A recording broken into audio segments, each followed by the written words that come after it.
Welcome to our channel. Today we how to withdraw customer data from Salesforce step by step clearly. To begin, log into your Salesforce account. Once logged in, navigate to the app launcher icon on the top left corner. Click on the app launcher to open the menu. In the search bar, type Data Export and select Data Export. In the Data Export section, you'll see the option for Schedule Export or Export Now. Choose Export Now for immediate access to your data. Next, you'll see a list of available objects to export.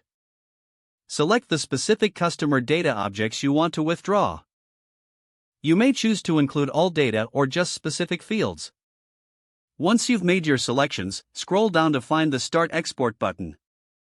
Click on Start Export to initiate the data extraction process.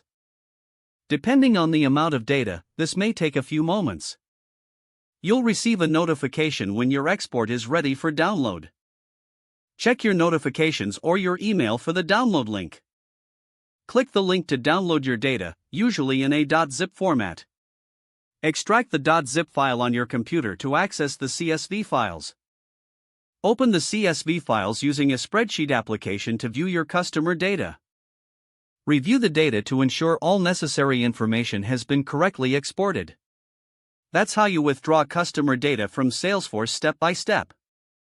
If the page does not load, refresh the browser or try again in a private or incognito window.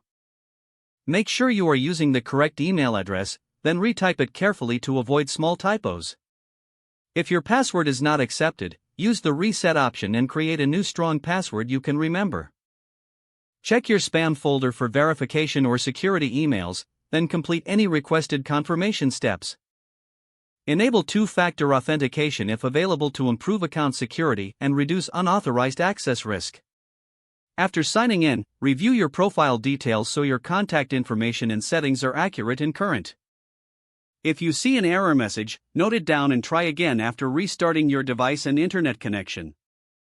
Log out when you finish, especially on shared devices, to keep your account and payment information secure. If the page does not load, refresh the browser or try again in a private or incognito window.